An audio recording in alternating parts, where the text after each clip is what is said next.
Career planet YouTube channel पर आप सभी का स्वागत है। आज अभी हम बात करने वाले हैं प्रदूषण के बारे में कि प्रदूषण क्या होता है। प्रदूषण, प्राथमिक प्रदूषण, प्रदूषण के प्रकार, प्राथमिक प्रदूषण, द्वितीयक प्रदूषण और फिर कितने प्रकार के प्रदूषण होते हैं, जैसे कि वायु प्रदूषण से क्या क्या हानियाँ होने वाली होती है, ध्वनि प्रदूषण, जल प्रदूषण और प्रदूषण निवारण क्या है, इसी के बारे में हम बात करने वाले हैं। तो कम्प्लीटली ये है कि कम्प्लीटली एक लेक्चर में आपको सारी जानकारी मिल जाएगी। तो चलिए हम इसे स्टार्ट करते हैं। यदि आप इस चैनल पर नए हैं तो निश्चित रूप से चैनल को सब्सक्राइब कर लीजिए। समय कम होने के कारण इसको हमने हस्तलिखित नोट पे ही किया है, आगे से फिर हम इसको सुधारेंगे। तो चलिए हम आगे बढ़ते हैं।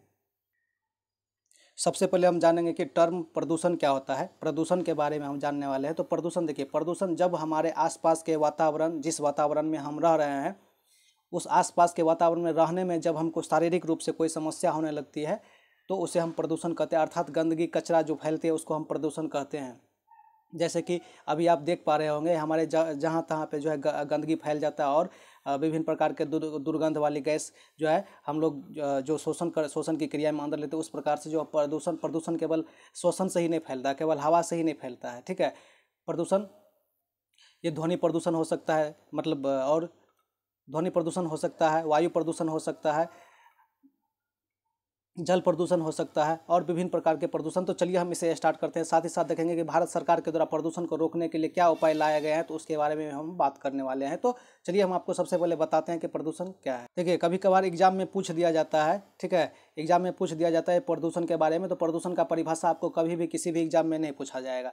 पूछा जाएगा इस प्रकार से कि निम्नलिखित में से कौन सा प्राथमिक प्रदूषक नहीं है या द्वितीयक प्रदूषक निम्नलिखित में से कौन सा है। तो चलिए सबसे पहले हम जानते हैं कि प्राथमिक प्रदूषक क्या होता है। देखिए, ये जो प्राथमिक प्रदूषक होता है ना, ये सीधे वायु में घुलकर आपको इफेक्ट करता है, ठीक है। वायु में निष्कासित होता है, डायरेक्ट आपके शरीर के अंगों पर इफेक्ट करता है, सीधे वायु में निष्कासित। जैसे कि sulphur dioxide, nitrogen dioxide, carbon dioxide, carbon monoxide, जलवाष्प इत्यादि, ये सारे प्राथमिक प्रदूषण है। क्यों? क्योंकि इसको कहीं भी किसी के साथ अभिक्रिया नहीं करना पड़ता। कार्बन मोनोऑक्साइड क्या होता है कि डायरेक्ट किसी ऑटोमोबाइल गाड़ी से निकलती है और हमारे अंग को प्रभावित करती है, ठीक है। तो इसको जो डायरेक्ट, जिसको क्रिया न करना पड़े, डायरेक्ट निकले अपने स्रोत से और हमको इफेक्टेड करे, उसको हम क्या बोलेंगे? प्राथमिक प्रदूषक। ठीक वहीं द्वितीयक प्रदूषक क्या होता है? तो द्वितीय प्रदूषक देखिए, द्वितीय प्रदूषक जब प्राथमिक प्रदूषक अर्थात sulphur dioxide, nitrogen dioxide, carbon dioxide, carbon monoxide अर्थात प्राथमिक प्रदूषक जब किसी अन्य वायुमंडलीय घटक के साथ, हमको पता होना चाहिए कि हमारा वायुमंडल जो विभिन्न प्रकार के गैसों का मिश्रण है, तो अन्य वायुमंडलीय घटक के साथ, अवयव के साथ मिलकर रासायनिक अभिक्रिया करके कोई न कोई नया पदार्थ बनाता है जो अत्यधिक, जो क्या है, जो और भी अत्यधिक घातक और हानिकारक है। तो उस पदार्थ को हम द्वितीयक प्रदूषक कहते हैं। तो देखिए, जैसे कि धूमकोरा डायरेक्ट कहीं नहीं मिलता, धूमकोरा किसी मशीन से नहीं निकलता, ये प्राथमिक प्रदूषक के साथ ही अभिक्रिया करके बनता है धूमकोरा। फिर अम्ल वर्षा हो गया, अम्ल वर्षा भी द्वितीयक प्रदूषक होता है। और ये सारे के सारे जलवाष्प, ये द्वितीय प्रदूषक प्राथमिक प्रदूषक से अधिक खतरनाक और हानि पहुंचाते हैं हमारे शरीर को। तो प्राथमिक प्रदूषक सीधे हमारे शरीर को इफेक्टेड करते हैं। द्वितीयक प्रदूषक क्या होता है कि प्राथमिक प्रदूषक के साथ अभिक्रिया करके नए पदार्थ बनाता है वायुमंडलीय अवयव के साथ मिलने से, और उस प्रकार से हमारे शरीर को और अधिक चोट पहुंचाता है। तो द्वितीय प्रदूषक का उदाहरण धूमकोहरा, जलवाष्प, अम्ल वर्षा और ये इत्यादि हो गए। अब हम देखने वाले हैं कि ये प्राकृतिक प्रदूषक क्या होता है। ये प्राकृतिक स्रोत से जो, देखिए ऐसा नहीं है कि केवल मानव ही प्रदूषण फैलाता है, केवल मानव ही प्रदूषण नहीं फैलाता है, कुछ चीज़ें प्राकृतिक से भी निकलता है। जैसे प्राकृतिक स्रोत से निकलने वाला प्रदूषण क्या है? जैसे कि ज्वालामुखी के दौरान निकलने वाला विस्फोट से जो उसमें गैस निकलते हैं, उसमें जैविक सरल जहाँ पे कुछ चीज़ें बहुत दिन से पड़े रहते हैं, जीवाश्म वगैरह, उससे जो निकलने वाली गैस, ये सारे गैसें भी क्या होती है? तो प्रदूषण फैलाती है। और इस प्रकार से ये सारे के सारे क्या होगा? जैसे ज्वालामुखी हो गया, भूकंप के दौरान निकलने वाली, पृथ्वी के केंद्र से निकलने वाली और भी बहुत सारे गैसें जो है, सौर ऊर्जा, ये सारे के सारे क्या है? तो ये प्राकृतिक प्रदूषक है।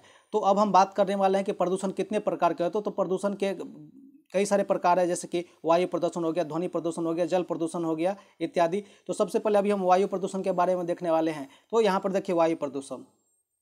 तो प्राथमिक वायु प्रदूषण में क्या होता है कि जब हम जिस हवा को सांस लेते हैं, हमको पता है कि हम 78% हमारे वायुमंडल में क्या है? तो नाइट्रोजन है, 21% के आसपास O2 है और 0.03% के आसपास क्या है?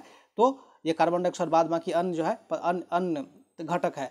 तो जब कभी भी इसमें इस सारे अभी जो मात्रा बताए, इन सारे मात्रा में क्या होता है कि कुछ नए और भी जहरीली गैसें घुल जाती है तो उस और इस प्रकार से जो वायु इफेक्टेड होती है उसको हम वायु प्रदूषण कहते हैं। तो यहाँ पे देखिए प्राथमिक वायु प्रदूषक जैसे कि carbon dioxide, carbon monoxide, chlorofluorocarbon, sulphur dioxide, nitrogen dioxide, methane, सीसा और भी कणकीय पदार्थ, ये सारे के सारे जो है प्राथमिक प्रदूषक के कारण है। इसके साथ साथ कार्बन डाइऑक्साइड जो है हरित गृह प्रवाह के लिए बहुत ही जिम्मेवार है, जिसको ग्लोबल वार्मिंग कहते हैं। इसके बाद कार्बन मोनोऑक्साइड जो है ये ऑटोमोबाइल से निकलकर सीधे जो है शोषण दर को इफेक्टेड करता है और इससे हृदय आघात वाली जो है रोग होती है। कणकीय पदार्थ में क्या हो गया, कणकीय पदार्थ में हो गया कि जैसे कि कालिक हो गया, धुआं हो गया, धूल हो गया, एस्बेस्टस हो गया, और ये सारे के सारे क्या करते हैं, कणकीय पदार्थ एस्बेस्टस से हमारे श्वसन तंत्र या फेफड़ा को क्या करता है, तो चोट पहुंचाता है, फेफड़ा को घात करता है। प्राथमिक प्रदूषक से ही वायु नहीं प्रदूषित होता है, इसके लिए धूम, कोहरा, फ्लाई एश और अम्ल वर्षा भी जिम्मेवार। अर्थात द्वितीयक प्रदूषक और प्राथमिक प्रदूषक दोनों ही, प्राथमिक वायु प्रदूषण में प्राथमिक प्रदूषक और द्वितीय प्रदूषक दोनों ही जिम्मेवार है। तो अब हम यहाँ पर फ्लाई एश के बारे में देखने वाले कि फ्लाई एश क्या होता है। फ्लाई एश जो है, फ्लाई एश में लेड होता है, लेड, आर्सेनिक, कार्बन मोनोऑक्साइड और कॉपर, ये सारे चीज़ मिलने से क्या होता है, फ्लाई एश का निर्माण है। इसको आप रखेंगे और ये भी एक बहुत ही जहरीला गैस है। इसके साथ साथ देखिए अम्ल वर्षा, अम्ल वर्षा क्या होता है, अम्ल वर्षा ऐसा नहीं है कि कहीं बाद में होता है या अलग से किसी खास जगह में होता है। अम्ल वर्षा का खोज अंगस स्मिथ के द्वारा 1858 ईस्वी में किया गया था और अम्ल वर्षा के लिए जिम्मेदार सल्फर डाइऑक्साइड और नाइट्रोजन डाइऑक्साइड के कारक जो है अम्ल वर्षा के लिए जिम्मेवार है। और पूरे इसके ऑक्साइड, सल्फर डाइऑक्साइड और नाइट्रोजन डाइऑक्साइड के ऑक्साइड जो है जिम्मेवार है। और ये अम्ल वर्षा आपको लगातार कहाँ पर, नॉर्वे और स्वीडन वाले क्षेत्र में, जो भी स्कैंडिनेवियाई देश है उस देशों में जो है आपको अम्ल वर्षा देखने को आसानी से मिल सकता है। अब देखिए, अब यहाँ पर ओजोन परत के बारे में बात किया जा रहा है। तो ओजोन परत हम सब जानते हैं कि ये हमारे जो वायुमंडल है उसको 4-5 परतों में बांटा गया, क्षोभ मंडल, फिर समताप मंडल, फिर मध्य मंडल, फिर आयन मंडल, फिर बहिर्मंडल। तो इस प्रकार से 4-5 मंडल है। तो ओजोन परत कहाँ पाया जाता है, तो ये तो हो गया क्षोभ मंडल सबसे नीचे, उसके बाद हो गया समताप मंडल, और समताप मंडल का जो निचले वाला परत होता है उस परत को हम लोग, उस परत में जो है पृथ्वी से 50-60 किलोमीटर ऊंचाई पर आपको ओजोन परत मिल जाता है। ये ओजोन परत करता क्या है, ये ओजोन परत कुछ इस प्रकार से होगा और ये नीचे में हमारा पृथ्वी होगा। तो सूर्य से आने वाले पराबैंगनी किरणों को क्या करता है, रोकता है। ये पराबैंगनी किरणें हमारे चमड़ा पर पड़कर, ये हमारे त्वचा पर पड़कर क्या होता है कि घातक रोग, कैंसर से हम लोग को बचाने का कोशिश करता है। सबसे पहले जोसेफ फरमान 1985 ईस्वी में अंटार्कटिका वाले क्षेत्र पर क्या किया, तो क्लोरोफ्लोरोकार्बन के कारण जो है यहाँ पर ओजोन परत में छिद्र का पता लगाया। ओजोन परत में छिद्र का कारण क्लोरोफ्लोरोकार्बन है। क्लोरोफ्लोरोकार्बन जो है, जो हमारे रेफ्रिजरेटर और एसी वगैरह से निकलते हैं, ये हेलोजन्स के कारण भी होते हैं। इसके बाद नाइट्रोजन डाइऑक्साइड, नाइट्रोजन डाइऑक्साइड के कारण भी होता है। अब देखिए, जेट विमान जो उड़ते हैं ऊपर में, हमारे वायुमंडल के सबसे ऊपरी परत में जेट विमान उड़ते हैं, उसके कारण भी ओजोन परत में छिद्र होता है। अब वायु को पर नियंत्रण आप कैसे कर सकते हैं, क्या आपको यूज करना चाहिए, आपको क्या विकल्प उठाना चाहिए। तो सबसे पहले CNG, कंप्रेस्ड नेचुरल गैस आप यूज कीजिए। इससे बहुत ही कम मात्रा में क्या होता है, वायु प्रदूषित होती है। इसके साथ साथ आप इन सारे गैस के जगह पर वैकल्पिक ऊर्जा का प्रयोग कर सकते हैं। अब देखिए, ऑप्शन में कभी कभी वैकल्पिक ऊर्जा भी दे देते हैं। तो वैकल्पिक ऊर्जा का मतलब होता है वैसा ऊर्जा जिससे वायुमंडल को, पर्यावरण को क्षति न पहुंचे। जैसे कि ज्वारीय ऊर्जा, ठीक है, भारत में सर्वाधिक ज्वारीय ऊर्जा खंभात की खाड़ी में उत्पन्न होता है। उसके बाद जैव ऊर्जा होता है, पवन ऊर्जा होता है, सौर ऊर्जा, जल विद्युत ऊर्जा। इन सारे ऊर्जा क्या है, ये सारे के सारे ऊर्जा वैकल्पिक ऊर्जा स्रोत के उदाहरण हैं। तो यदि आप अपने पृथ्वी को बचाना चाहते हैं वायु प्रदूषण से, तो आप CNG का यूज कर सकते हैं, या वैकल्पिक ऊर्जा के रूप में ज्वारीय ऊर्जा, जैव ऊर्जा, पवन ऊर्जा, सौर ऊर्जा, जल विद्युत ऊर्जा का आप उपयोग कर सकते हैं। इसके साथ केंद्रीय प्रदूषण नियंत्रण बोर्ड, ये भारत में CPCB जो है, ये CPCB जो है नई दिल्ली में इसका मुख्यालय है। ये अत्यधिक प्रदूषित शहर की पहचान करता है CPCB, और विभिन्न प्रकार के शहरों के लिए अलग अलग प्रदूषण का जो कोड होता है उसको अलग अलग कोड भी देता है। तो देखिए, 1988 में वायु प्रदूषण में जो है ध्वनि प्रदूषण को भी सम्मिलित कर दिया, ठीक है। ये क्वेश्चन बिहार दरोगा में या BPSC में भी आ सकता है। बिहार दरोगा में इस टाइप के क्वेश्चन बहुत ही अच्छा आता है। तो 1988 ईस्वी में क्या किया गया, तो ये जो वायु प्रदूषण था, वायु प्रदूषण में ध्वनि प्रदूषण को भी जोड़ दिया गया, और ऐसा माना गया कि ध्वनि प्रदूषण भी वायु प्रदूषण में शामिल होना चाहिए। अब देखिए, वायु गुणवत्ता सूचकांक जो है, एयर क्वालिटी इंडेक्स जो है, किसके द्वारा जारी किया जाता है, तो केंद्रीय प्रदूषण नियंत्रण बोर्ड, जो अत्यधिक प्रदूषित शहरों की पहचान करता है। अत्यधिक प्रदूषित शहर में पटना भी आता है।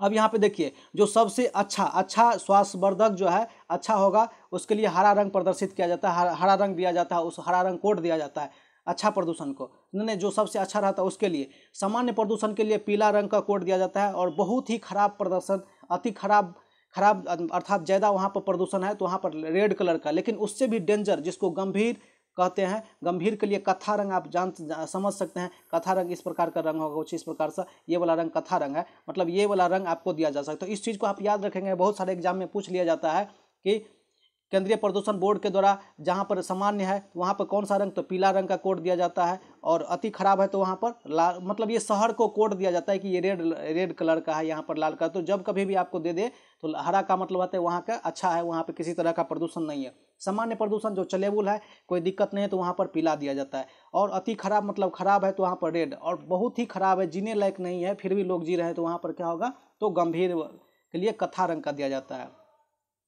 भारत जो है 2000 ईस्वी में यूरो उत्सर्जन नियंत्रण बोर्ड में शामिल हुआ, उसको अपनाया। यूरो उत्सर्जन नियंत्रण बोर्ड को कब, तो 2000 ईस्वी में भारत जो है शामिल हुआ। अब नेक्स्ट है यहाँ पर जल प्रदूषण। तो देखिए, जल जो हम पी रहे हैं, तो केवल जल को इतना ही मत देखिए, ठीक है। पृथ्वी पर जो है केवल 2.5% के आसपास जल ही पीने लायक बचा हुआ है, बाद में के सारे जल खारे जल है, नमक मिला हुआ, जो पीने के लायक आदमी के लिए नहीं है। आप गर्मी के दिनों में आप यदि न्यूज पढ़ते होंगे तो देख पा रहे होंगे कि दक्षिण के बहुत सारे शहरों में सूखा पड़ गया है, और वहाँ के किसान आत्महत्या कर रहे हैं जल प्रदूषण के कारण। वहाँ पर अच्छे पानी नहीं आते, जिससे लोग पीने के तो बात खेत के लिए तो छोड़ दीजिए, पीने का भी आदमी को पानी वहाँ पर नहीं मिल पाता है। उसका कारण क्या है कि कल कारखाने से निकलने वाले जो है पानी जो है, वहाँ पर क्या होता है, पानी समुद्र में जाता है, और फिर वो पानी जो है धीरे धीरे केशिकीय गुण के कारण पृथ्वी में जाता है, फिर उस प्रकार से पानी की प्रदूषण होता है। तो देखिए यहाँ पर तापीय जल प्रदूषण क्या होता है, तापीय जब जो है यहाँ पर समुद्र के जल या नदी के जल में जो है सो गर्म पानी नदी में छोड़ दिया जाए, कोई किसी फैक्ट्री या किसी कारखाने से निकला कोई जल किसी पदार्थ को उत्पादन करके उसको डायरेक्ट क्या किया जाता है, छोड़ दिया जाता है। जैसे कि गंगा नदी बहुत ही खतरनाक पोजीशन पर था, तो उस प्रकार से वहाँ पर पानी का जो है तापमान पूरे बढ़ जाता है, और वहाँ पर रहने वाले सभी जीव जो है संकट में पड़ जाते हैं। और ये सुपोषण क्या होता है, सुपोषण क्या होता है कि जल में कार्बनिक पदार्थ की अत्यधिक मात्रा होने पर क्या होता है, कार्बनिक पदार्थ अधिक होगा तो उस जल को क्या बोलेंगे, सुपोषण जल बोला जाता है। उस जल को क्या बोला जाता है, तो सुपोषण जल बोला जाता है। तो जल प्रदूषण के लिए आप इतना चीज़ देख सकते हैं कि केवल कल कारखाना और विभिन्न प्रकार के कचरा समुद्र में या चाहे नदी में मिलने से क्या होता है, यहाँ पर जल प्रदूषण होता है। इसके साथ साथ देखिए, जल प्रदूषण के बचाव के लिए आप क्या करना चाहिए, आपको जो है कम पानी का उपयोग करना चाहिए। इसके साथ साथ पानी कम बर्बाद करना चाहिए। उसके बाद जो भी वर्षा होता है उसको मिट्टी के मतलब छत पे गिरने वाले पानी को फिर मिट्टी में इस प्रकार से नीचे डाल देना चाहिए, ताकि जल चक्र चलता रहे, कभी भी पानी की समस्या समाप्त न हो। नेक्स्ट है कि ध्वनि प्रदूषण। अब देखिए, ध्वनि प्रदूषण 1900 पहले नहीं था, 1988 ईस्वी में जो है भारतीय वायु प्रदूषण में इसको जोड़ दिया गया, भारत के वायु प्रदूषण में।